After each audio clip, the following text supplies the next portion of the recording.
তো দুনিয়ার মানুষ মাপে, কতক্ষণ মাপবে? যুবকের কাছে যৌবন আছে তো ওজন আছে, যৌবন নাই ওজন নাই। টাকাওয়ালার কাছে টাকা আছে তো ওজন আছে, টাকা নাই তো ওজন নাই, অর্থাৎ বেলু নাই, বেলু শেষ। বাড়িওয়ালার কাছে বাড়ি নাই তো বেলু নাই। কিন্তু আল্লাহ মাপবে দুটা দিয়া, যার কাছে থাকবে দুনিয়ার মতো না, চিরদিন আল্লাহর কাছে তার বেলু হবে। দুনিয়াওয়ালাদের সিস্টেম তো হলো বেলু আছে যতক্ষণ, বেলু আছে ততক্ষণ। এই জন্য বিশ্ব সুন্দরী একবার হওয়া যায়, দ্বিতীয়বার হওয়া যায় না। জীবনে কয়বার হওয়া যায়? না বারবার হওয়া যায়? বারবার হওয়া যায় না কেন? গত বৎসরই তো হইল, এই বৎসর হইলে কি অসুবিধা? বলবে না এক বৎসরের সৌন্দর্য চুল পরিমাণ হইল কমে গেছে। চুল পরিমাণ হইল, এখানে চুল পরিমাণ কমা চলবে না। দুনিয়ায় ভ্যালু অতক্ষণ আছে যতক্ষণ। দুনিয়াওয়ালারা মাপে দুনিয়া দিয়া, আল্লাহ রসুল মাপে ইমান আর আমল দিয়া। ইমান আমল যার কাছে আছে চিরদিন আল্লাহর কাছে তার ভ্যালু আছে, কোনদিন তার দাম খসবে না। চাই সে ফকির হোক, নাইলে কিতাবে এই লেখা কেন আসতো? ইমাম গাজালির মতো লোক কেন লিখতেন? উনি মিথ্যা লেখেন না, সত্য লেখছেন। যুবক ভিক্ষুকের গালে থাপ্পড় বসায়া দিছে, ভিক্ষুক প্রতিবাদও করে নাই, প্রতিরোধও করে নাই। একটা আছে না থামানো, থামায়ও নাই, উল্টা একটা দেওয়ার নিজের শক্তি দিয়ে তাও দেয় নাই, শুধু উপরে তাকায়া ঠোঁট গুলা নাড়ায়া দিছে। তাও উচ্চ স্বরে না, বিলকুল মনে ঠোঁট নড়ছে, কিন্তু শব্দ মনে মনে উচ্চারিত হয়েছে, বাহিরে উচ্চারিত হয় নাই। নাড়ায়া দিতে দেরি, যুবক মরতে দেরি হয় নাই। দুনিয়া জিজ্ঞাসা করছে কি হইল এটা? প্রেমের খেলা হইলো, প্রেমের খেলা। বলছে এইখানে আবার প্রেম কোত্থেকে আসলো? বলো ওর প্রেমিকার গায়ে আমার পায়ের কাদা লাগছিল, ও সইতে পারে নাই। বৃদ্ধ বৃদ্ধ ভিক্ষুক গালে যৌবনী হাতের থাপ্পড় বসায় দিছে। আমাকেও একজন ভালোবাসে, উনিও সইতে পারে নাই। উনি তো জানি নিয়ে নিছে। সত্য এটাই। ইমান আর আমল যার কাছে থাকে, আল্লাহ দুনিয়ায় ওজন আছে আর না আছে এটা আল্লাহ দেখেন না।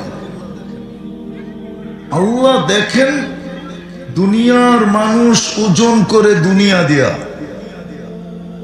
দুনিয়া যার কাছে আছে, দুনিয়ার মানুষের কাছে তার ওয়েট আছে।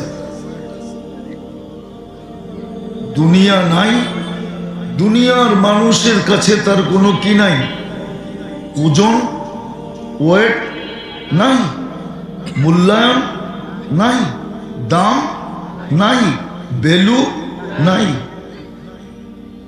কেননা দুনিয়ার মানুষ শিখছে দুনিয়ার মানুষে ওয়েট করতে দুনিয়া দিয়া।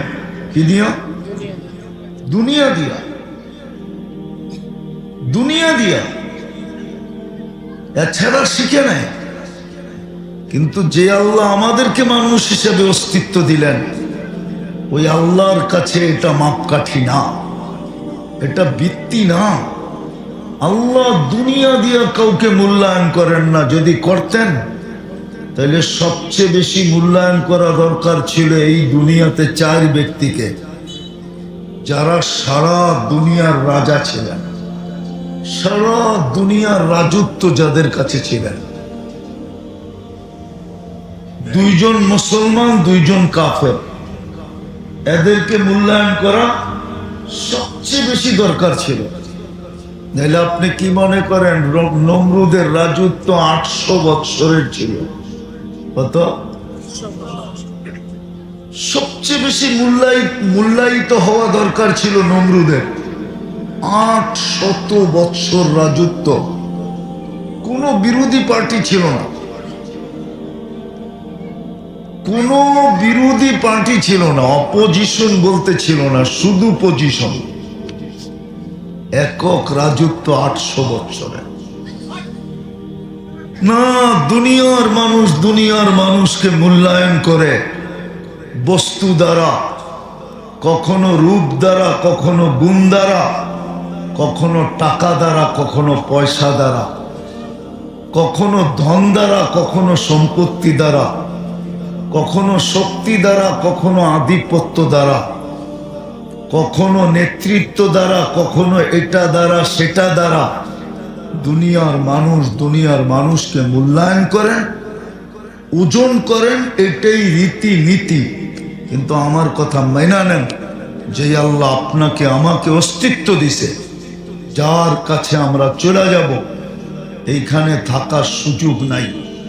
চাই যত বিশাল দেওয়ালের ভিতরে আপনি থাকেন,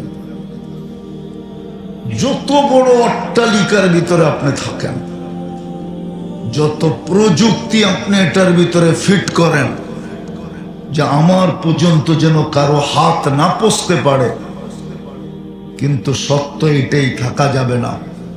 সময় আসতে দেরি, আপনি জানবেনও না যে কিভাবে আপনার পর্যন্ত মালাকুল মৌতের হাত চলে গেছে। সে আসবে আর উঠায় নিয়ে চলে যাবে। আমি দুনিয়া বুঝাইতে চাইতেছি না, বুঝাইতে চাইতেছি অল্প সময় বুঝাবো, অল্প সময় বুঝাইতে চাইতেছি। আল্লাহ আমাদেরকে মূল্যায়ন করবেন দুই জিনিস দ্বারা, একটা হলো ঈমান, একটা হলো আমল। ঈমান দ্বারা, আমল দ্বারা, এই দুই জিনিস দ্বারা মূল্যায়ন করবেন। আর দুনিয়ার মানুষের নীতি হলো জিনিস আছে মূল্য আছে, জিনিস নাই মূল্য বুঝামু, রাগ হয়ে যাবেন নাকি? যার কাছে জীবনটা পুরা কেটে গেল, বিয়ার যৌবনের দিন থেকে নিয়ে আজ পর্যন্ত যার কাছে জীবনটা কাটলো, এখন ওনার কাছে গেল উনি বিরক্তি বোধ করে, ঠিক না? উনি কি করে? বিরক্ত হয় না? হয় না? মাঝে মাঝে কয় না, সরো বুড়া। এই হলো দুনিয়া।